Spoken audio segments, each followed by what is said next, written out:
Hello, this is Ben119 and welcome back to another video. So today I'm going to be carrying on with my Link's Crossbow training Platinum walkthrough, and we're going to be tackling level 7 today. So we're going to be doing underground target range first.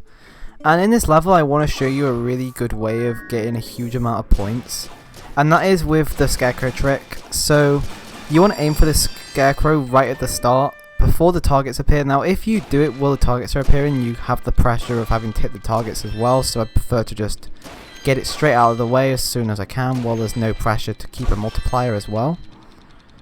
And if you hit all of these targets, you don't even have to hit all of them, but just make sure you keep your multiplier nice and high for the final section, and you'll see why when we get to it. But yeah, when you hit all the targets in that section, a gold one will appear in the corridor, so try and hit that if you can, because that'll give you extra points. As you can see, a scarecrow has just appeared in this section, so I'm going to take it out. And now I'm going to go through this section, and then the final section will be different. Like again, you get taken to a different place. And this final section is one of my favourite final sections. It's one of the most fun ones to do because of how many targets there are. There you go, just be careful of those X targets because they are easy to hit. And just obviously follow the pattern because they go down the spinner tracks and they transfer onto different walls. So just make sure you're not hitting those X's at any point. So here you go, this is the final section here, and look at all these targets that appear. So you shoot all the targets, then even more appear, and just more and more targets appear. Like, it's just ridiculous. You can just drown in all the points like this. Look at this, and just look at my score in the top left.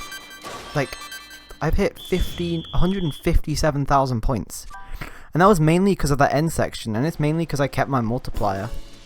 And right there, we've already got platinum within this first stage. Usually the first stage for me is like the stage that doesn't matter that much. You just try and get through it with like a decent amount of points, and it's usually stage 2 or 3 that makes up the most points. But with stage 7, I mean level 7, like that is not the case at all in my opinion. I think that first stage is what gets you the platinum.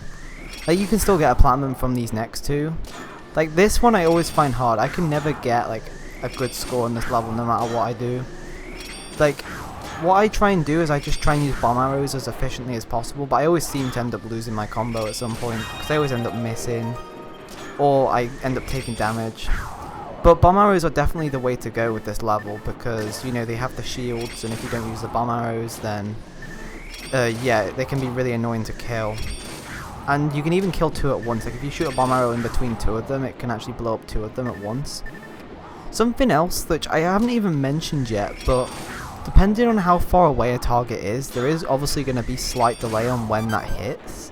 Now the delay isn't really huge in this game. You don't really need to worry too much about like input delay and like the firing delay, but there is some delay. So I'm just letting you know that beforehand, that there is like a small delay, and you'll notice that in level 8 in the next episode. I'll talk about that a little bit. But we're going into Temple of Time now, so this is the final level of stage 7, I mean level 7, I get mixed up, sorry. And we have to kill 18 of these lithubs. And something I find quite funny is in the actual Temple of Time temple, these enemies are everywhere. So it's actually quite funny how they use this enemy because, you know, it just works well. I say that, but like they've kind of done that with all the other areas, like they've used enemies that fit into that area and that usually do live in that area. I do like the use of temples. Like I wish maybe they used more temples in this, but the ones that they used were also really cool. Like it would have been nice to maybe see like a lakebed temple level or a Goron mines level, you know, like maybe like a boss fight where you're wrestling the Goron into the pit of lava. That could be really cool. You know, I feel like if this game was just bigger, there could have just been so much more done with it, but it's a shame that there's only 9 main levels and there's 27 stages in total. Like it's still a fair amount, but maybe like if they ever made a sequel in the future on the Switch, but I don't know. Like I just feel like what we've got is completely fine, but again it could have been so much more than it was. But yeah, it's cool still. So there we go, kill this other lithub, and right near the end. So yeah, that's how you kill all the lithubs. Again, I'd recommend getting the multiplier as high as you can by shooting like their shields off and by shooting the skull heads off to get extra points. And yeah, there we go. That is stage number 7 complete. And we have gotten platinum easily. Was that? Yeah, that's a triple platinum. That's over triple what platinum requires. Again, I do think Platinum's a little bit easy sometimes. I do think Platinum should be 100,000 points, not 80,000 points, but that's just my opinion. There you go, that's level 7 Platinum. So in the next episode, I'm going to be doing level 8 and walking you through that. So if you enjoyed the video, please like the video and subscribe if you're new around here. And I will see you in the next video. Goodbye.